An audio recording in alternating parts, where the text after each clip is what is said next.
আসসালামু আলাইকুম রহমতুল্লাহ। সম্মানিত শ্রোতা মণ্ডলী, বর্তমান আরবি চন্দ্র যে মাসটি চলমান, রবিউল আউয়াল মাস। এই রবিউল আউয়াল মাস মুসলিম সমাজের মুসলমানদের কাছে একটি আবেগের মাস।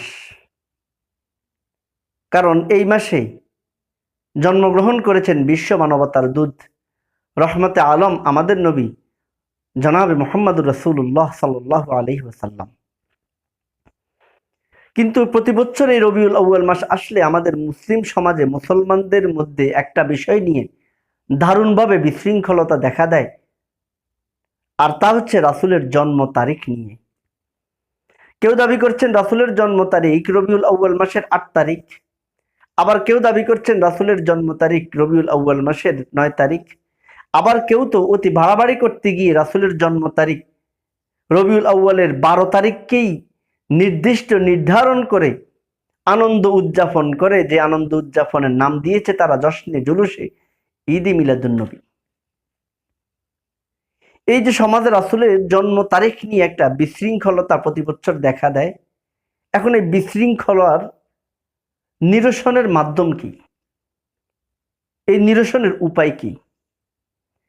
রাসূলের জন্ম তারিখ নিয়ে মুসলিম সমাজে যে বিশৃঙ্খলতা দেখা দেয়, এই বিশৃঙ্খলতা থেকে আমাদেরকে উঠে আসতে হলে অবশ্যই রাসূল করিম সাল্লাল্লাহু আলাইহি সাল্লামের নীতি ও আদর্শ আমাদেরকে অনুকরণ করে যেতেই হবে।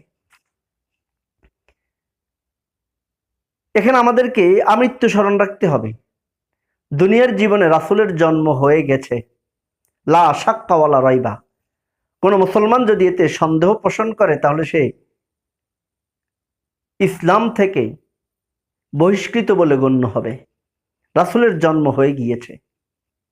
এখন প্রশ্ন, রাসূলের জন্ম হয়ে গিয়েছে কত তারিখে হয়েছে? রাসূলের জন্ম কত তারিখে হয়েছে এই বিষয়টি আমাদের আমৃত্যু স্মরণ রাখা চাই। রাসূলের জন্ম হয়ে গেছে এই কথা সত্য, এটা বিশ্বাস করা ফরজে আইন। কিন্তু রাসূলের জন্ম তারিখ জানা, কত তারিখে হয়েছে রাসূলের জন্ম তারিখ জানা কোনো মুসলমানদের জন্য না এটা ফরজ, না ওয়াজিব, না সুন্নত, না নফল।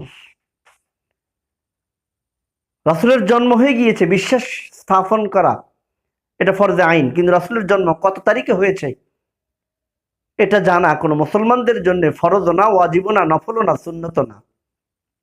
এখন প্রশ্ন, কেন? রাসূলের জন্ম তারিখ জানা উম্মতের জন্য ফরজ না, ওয়াজিব না, সুন্নত না, নফল না, কেন? কারণ হাদিস শরীফে উল্লেখ রয়েছে, আন কতাদা আল আনসারী রাদিয়াল্লাহু তাআলা আনহু সুইলা আন সাওমি ইসনাইনি ফাকালা ফিহি উলিদতু। হযরত কতাদা আল আনসারী রাদিয়াল্লাহু তাআলা থেকে বর্ণিত, তিনি বলেন, রাসূল করিম সাল্লাল্লাহু আলাইহি সাল্লামকে জিজ্ঞেস করা হয়েছিল, ওগো আল্লাহর রাসূল, আপনি প্রতি সপ্তাহ সোমবারে রোজা রাখেন কেন? ফাকালা, উত্তরে রাসূল করিম সাল্লাল্লাহু আলাইহি সাল্লাম বলেছিলেন, ফিহি উলিদতু, কারণ এই সোমবারে আমার জন্ম হয়েছিল। তাহলে সম্মানিত মণ্ডলী, এই হাদিসের মধ্যে সুস্পষ্ট রয়েছে রাসূল প্রতি সপ্তাহ সোমবারে রোজা রাখতেন। কেন রাখতেন? সোমবারে তিনার জন্ম হওয়ার কারণে তার শুকরিয়া আদায়ের জন্য তিনি প্রতি সোমবারে রোজা রাখতেন। তাহলে রাসূলের জন্ম দিবস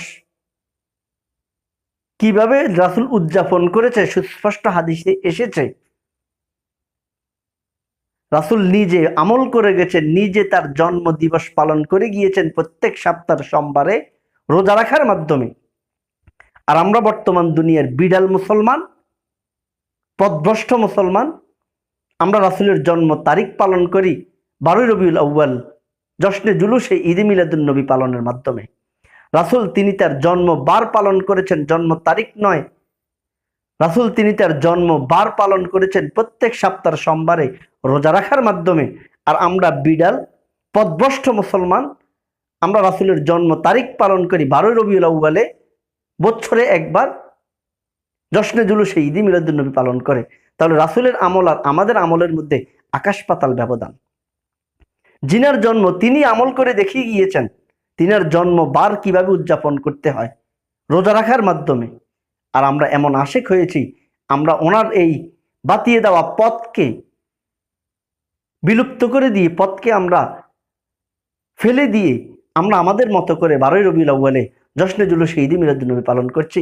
আবার আমি আমাকে আশেকে রাসূল দাবি করছি। এটা যে একটা পথভ্রষ্টতা, এই হাদিসের মাধ্যমেই এটা সুস্পষ্ট প্রমাণিত হয়। কাজে সম্মানিত শ্রোতা মণ্ডলী, রাসূলুল্লাহ সাল্লাল্লাহু আলাইহি সাল্লাম তিনি তার জন্ম তারিখ উদযাপন করে যাননি, তিনি উদযাপন করে গিয়েছেন জন্মবার। আর সেটি ছিল প্রত্যেক সপ্তাহের সোমবারে রোজা রাখার মাধ্যমে। আজ যারা 12ই রবিউল আউয়াল জন্ম তারিখ পালন করে, এটা রাসূলের আমল নয়, এটা তারা তাদের মন গড়া আমল চালু করে দিয়েছে। আর প্রত্যেকটা মন গড়া আমলের নাম হচ্ছে বিদআত, আর প্রত্যেকটা বিদআত হচ্ছে গুমরাহি, আর প্রত্যেকটা গুমরাহির শেষ পরিণাম ফল হচ্ছে জাহান্নাম। কাজে আল্লাহ রাব্বুল আলামিন আমাদেরকে রাসূল করিম সাল্লাল্লাহু আলাইহি সাল্লামের সঠিক সুন্নাহ মোতাবেক আমল করার সেই তৌফিক দান করুক। নিজের মন চাইভাবে আমল করা থেকে বেঁচে থাকার সেই তৌফিক দান করুন।